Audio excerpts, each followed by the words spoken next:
Welcome to session 4 in our relationship series.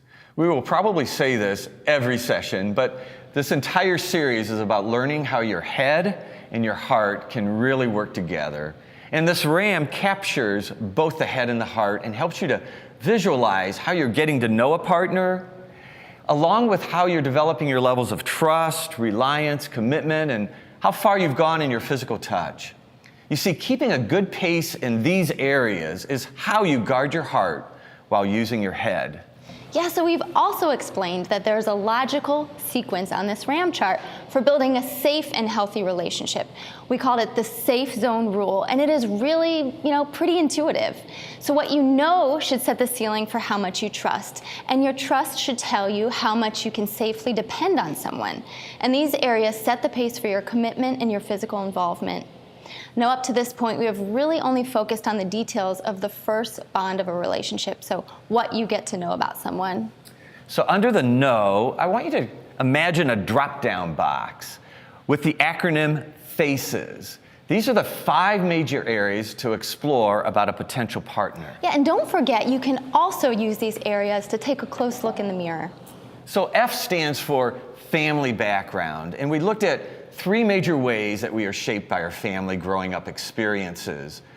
A stands for the attitudes and actions of your conscience or a partner's conscience, and C stands for compatibility potential. So today we're going to look at the last 2 areas to really explore in a relationship. That's right, and these are the E and the S in FACES. E stands for examples of relationship scripts, and the S stands for skills in relationships. Okay, so scripts and skills. What are we talking about? Yeah, well, a script just means the typical habit or pattern of how someone relates with someone else. So the examples of relationship scripts simply means that you get to know how a dating partner acts in their relationships with everyone else. You see, people only have so many scripts that they follow in their relationships. So if you want to really get to know someone, don't just look at how they treat you, but look at how they treat and act with others. Well, that makes a lot of sense. Yeah, because eventually the ways that they treat others will make their way back to how they treat you.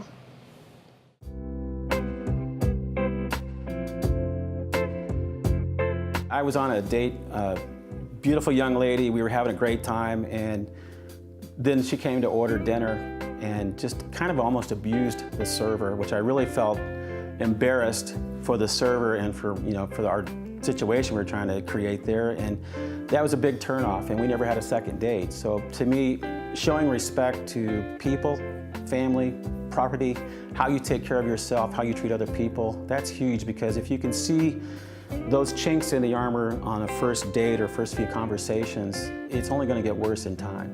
So once I dated a guy who was incredibly angry with his mom, and that was very difficult because I watched him yell at his mom and definitely did not want him to treat me that way. I dated a guy once. He treated his family extremely well, but he didn't want to get to know any of my friends. And that was concerning to me. So he took me and introduced me to his dad, to his sister, which was great. And then when I asked him to go meet some of my friends, he couldn't understand why he would want to meet them. And in my mind, I thought, why wouldn't you want to meet them? 1, they're pretty amazing people. But 2, wouldn't you want to know more about me and to know the people that are important to me? I was dating someone briefly, like maybe 4 or 5 months, and I had heard a little bit in their voice where I felt like they didn't kind of own up to whatever their responsibilities would be in a relationship, like, relationship breaking up. Specifically, I asked the person, do you know why your first marriage ended? Do you have any idea why your first marriage ended? And I pushed for a little while, and then, his final response was, well, I don't really know why. That's kind of more of a situation where if you can't figure out what went wrong in your relationship with her, that kind of explains why you don't seem to know what's going on in this one either. So I dated a girl it was end of high school, beginning of college, and she had a great family, but just wasn't super connected substantively. And so what ended up happening is we ran into some roadblocks in our relationship because she never learned or didn't really have the capacity to connect on a deeper level because she hadn't experienced that with her family.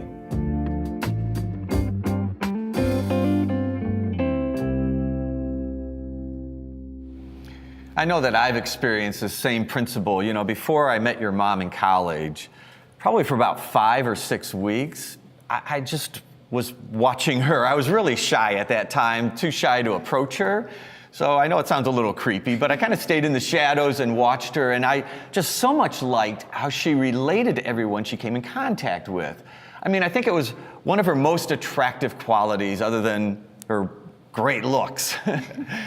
So what are some of the other relationships that we should pay attention to and watch? Yeah, well, their relationship with their family, like their mom and their dad, their siblings, grandparents. Well, what about their relationship with the partner's family, right? Yeah, I mean, the family and friends plan is a two-way street, right? You know, their family, their friends, your friends. Got to pay attention to that. Yeah, absolutely. And then there's coworkers and bosses and people that are subordinates and authority figures. Yeah, and think about, you know, even service staff when you go to a restaurant, how do they treat the waiters and waitresses? You know, how are they with strangers or people that are, you know, from different cultures and have different backgrounds than them? And what about their exes? now that can be pretty enjoyable to explore and figure out, right? And quite an eye-opener. Yeah, it's my favorite one to ask about, actually. Listen, in many ways, you're just fine-tuning a skill when you do this. If you think about it, this is a skill of discernment. In fact, much of what we have been learning throughout these last sessions on getting to know the faces of a person is all about this skill.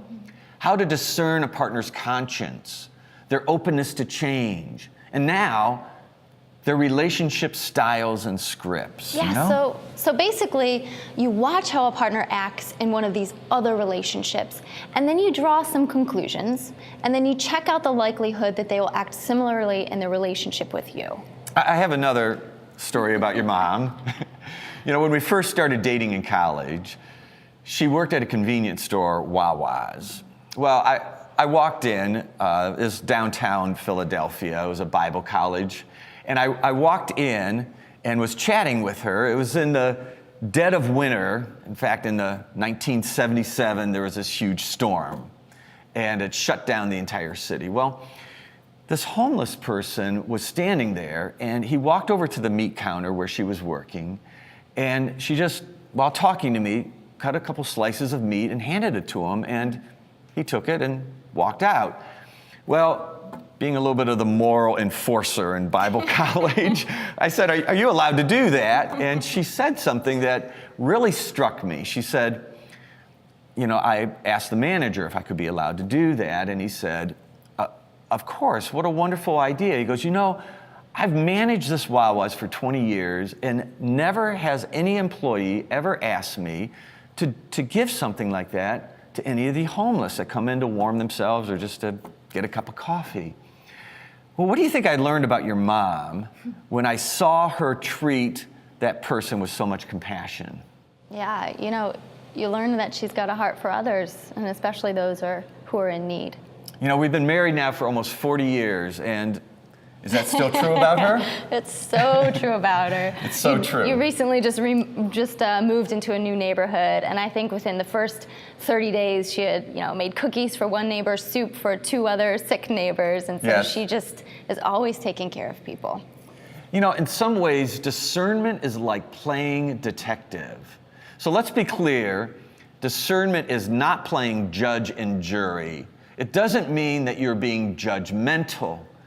But discernment does mean that you need to collect the facts about a partner, look for the predictable patterns so that you feel really confident in knowing their relationship habits and scripts. Yeah, looking at a partner's relationship scripts in order to discern their maturity and character is so scriptural.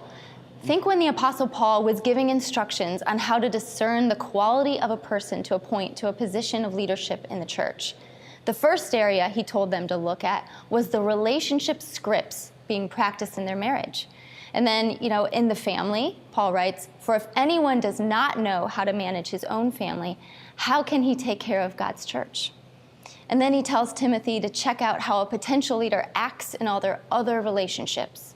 This is one of the primary qualifications of a church leader. It's really interesting. A couple of chapters later, Paul continues by warning Timothy to not appoint a leader too quickly, because it takes time to figure out the character of a person. He gives this wise principle. He says, the sins of some go ahead of them, whereas the sins of others trail behind. Kind of like some people's reputations precede them, but other people, their faults are only evident with time and really a much closer look. It's no coincidence that in that same passage, Paul tells Timothy, don't just drink water, but take a little wine for your stomach's sake. In other words, he had to take a little bit of medicine. So listen, when you're not discerning, when you're not playing detective, it can result in relationships that just give you ulcers. So I'm going to give you a few guidelines for this detective technique. The first guideline is postpone conclusions until more is known. So be careful of jumping to these conclusions. Know that if you stay in that safe zone with the ram, that you'll have the time to gather a little bit more intel on somebody. The second guideline is that the more you know, the better you can discern. The old saying, knowledge is power, has some definite truth to it. And being in the dark about how a person acts or has acted in their other relationships can really set you up for heartache. You know, a really recent example happened with this woman my wife and I know. She's in her early 70s. She'd been widowed for years, but she meets this guy about her same age, 18 months earlier, begins dating. And you would think at that age in your 70s, why take the time to get to know the faces of a partner? You know, you only have so many years in front of you, so you better get on with it. She dated the guy for a year and a half. So you would think that she really knew him well, but she neglected to play this detective about his relationship scripts. They got married, and literally within the first month, he started raging. And in fact, he got physically violent with her. She had to call the police. She ended up separating from him. You know, if she had just looked more closely at how he acted with others, particularly with his ex and with specific family members, she would have seen the red flags that were not waving with how he treated her in the dating relationship, but were really flying high with how he treated others. That's too bad. Well, sad. It's worth repeating that a partner's relationship scripts with others will eventually make their way into your relationship. And this is also true of many of the family issues that can remain dormant until planted in the soil of marriage. But if you know these 5 areas of faces, then you can both explore and unearth the important areas to talk through, and sometimes the areas that you're going to need to confront before your relationship becomes too bonded and involved. You know, there's a third guideline, and that is to look at the partner through the eyes of others. And essentially, this is what the E in faces has been describing. Pay attention to how a partner treats other people, both in their present and in their past relationships. Imagine how those other people feel or felt when they were relating to this person, because it's likely that you will feel in that similar way or that same way. Just like you said, those scripts oftentimes come home. That's right. And that final guideline is to test out your theories. So this can be done in a couple of ways. First, just watch and see if the way that they treat others becomes a way that they treat you. But second, if you find some ways that they treat or have treated someone else that worries you, look for those ingredients of change. Do they have insight into their issue? Are they motivated to make a change? Have they gathered any new information? And have they persisted by practicing this change over time? This is what that woman should have done. And if she would have seen that he hadn't put those ingredients of change to use, and she would have been able to confront those past rages before they ever married. In fact, his relationship scripts with others probably would have been a deal breaker for her had she looked more closely. So there's one last area in our acronym FACES, the S, which stands for skills of relationships. And most of what we do in relationships are the practicing of certain skills. But we're going to narrow this down to just the skills of communication and handling conflicts gracefully. So let's start with communication. There are 2 skills really in the area of communication, right? Yeah, it's not really rocket science. There's listening skills. And speaking skills. So when it comes to listening, there's something that has been referred to as active listening. By active, we mean that you're not a passive listener. You're actually engaging with what your partner is saying and working to make them feel understood. There's a scripture that says, be quick to hear and slow to speak. So what does that look like in real life in a relationship? Yeah, well, basically, you're listening to 2 areas. The content of what your partner is saying, and these are, the actual words.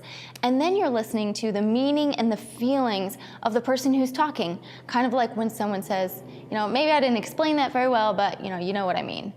So when you're listening to both their words and their meanings, then you have the understanding to then mirror back to them what they're saying and they're feeling.